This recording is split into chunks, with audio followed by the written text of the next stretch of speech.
One of the largest gold and copper miners, Barrick, just reported Q3 numbers this week, and the street gave us a 10% decline in stock price. Altogether, since they started this decline way back when in 2020, the stock is now down about 50%. So with Barrick being a mining conglomerate with 16 mining sites in 13 different countries, is this the perfect chance to pick up shares at a steep discount, or is this stock heading lower for longer? I mean, especially if you're looking for some commodity exposure, make sure you stay tuned because we're talking about all that and more in today's episode. How's it going? Welcome to Everything Investing. I hope you're having a great day. Today, we will start with a deep analysis into the financials of this business, top line, bottom line, balance sheet, etc. Finally, we'll conclude with an evaluation of this business using our intrinsic value calculator seen on screen, which will identify the buying opportunities with this stock. And if you enjoy this type of content, make sure you subscribe because we post on here regularly, analyzing the various businesses that you're most interested in. And if you enjoy the video, also make sure to like, comment, and without further ado, let's jump into it. All right, so if you're not familiar with Barrick, let's talk about their business just a little bit.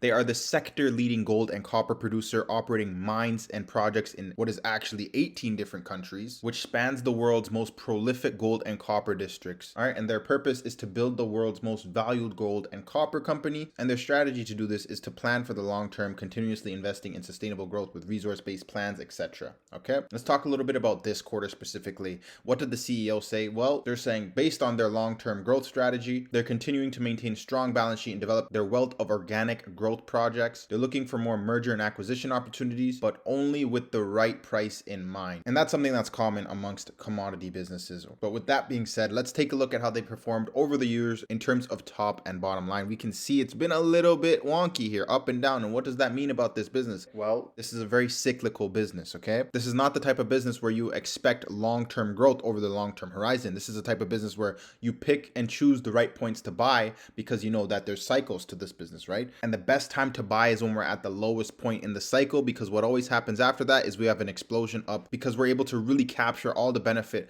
from the cycle reverting to the mean. So with that being said, let's talk about what they're executing on over the past few years. Again, creating the world's largest portfolio of tier 1 gold assets, right? They're looking to grow their copper pipeline, and then ultimately from the growth in those segments, then they're looking to reward their shareholders, okay? They've been able to do this over the past years, and you can pause the video and read up on what exactly they have been doing. But with all that being said, I want to analyze both their gold and copper segments. So if we start with gold here, we can really look at their operating results, right? So for this quarter, they were able to produce about 988,000 ounces of gold.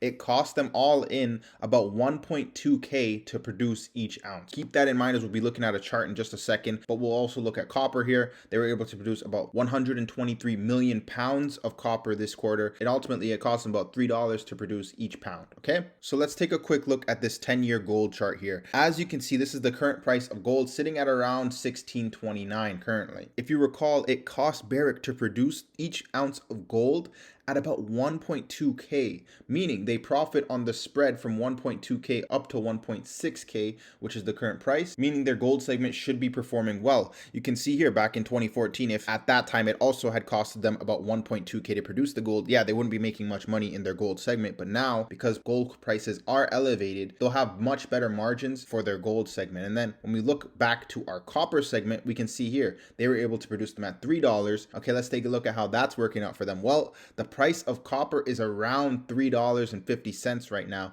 So they're not making too much money because right now copper prices are down from these elevated levels up into the 450s, and now they're back down to about 350. So this segment of their business will not be as profitable. Okay, so how does all that impact their fundamentals? Well, we can see here for this Q3, they were able to produce about $2.5 billion in revenue in total. It cost them about $1.8 billion to produce those revenues. And then once we deduct for all of our other expenses, we're left with operating income here of let's just call it $700 million.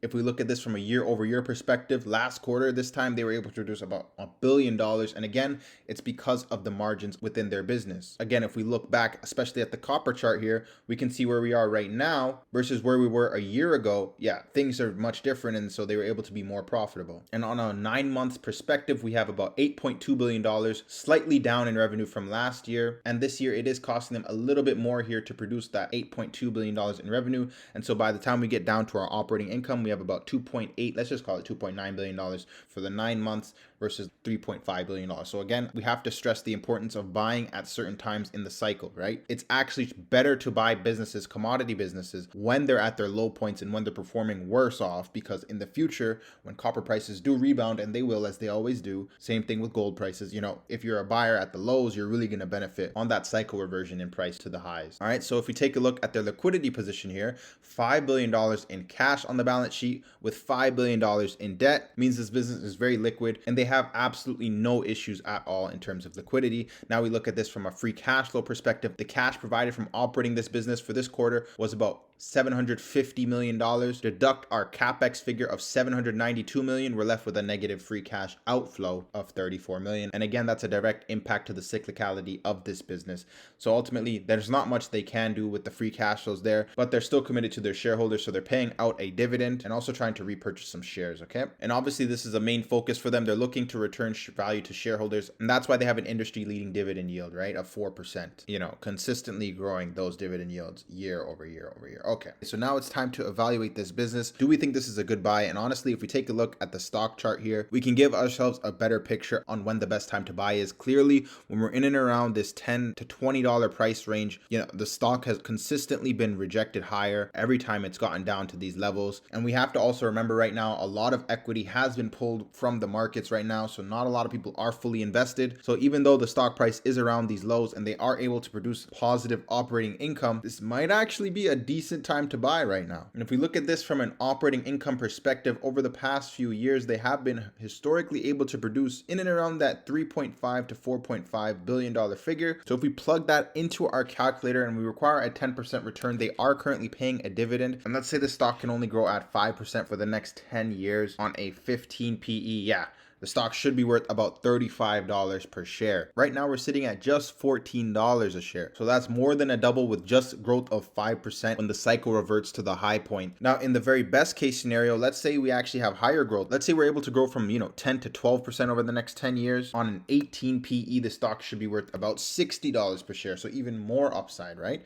Then in the very worst case scenario, we see lower parts of this cycle. We have further declines in the price of gold and copper. For the next 5 years, we have a negative 5% growth rate. And then finally, once the cycle reverts again, they're able to grow at, let's just call it 5% on, again, a 15 PE. The stock would still be worth about $22 per share, still more than what they're worth right now. And again, that's with declines for the next 5 years. So we have to understand where is the best price in this cycle to actually pick up shares. If you like Barrick Gold and if you want commodity exposure, this may just be a great buying opportunity for you. They do also pay you a dividend while you wait for that cycle to revert to the upside. The market cap is only $24 billion, and they are producing, in best years, $1 to $2 billion and even free cash flow. So I'll let you decide on that value proposition. Let me know what your thoughts are in the comment box below. I'd love to hear and have a discussion. With that being said, like the video if you've enjoyed it to this point, subscribe, and I'll catch you on the next one.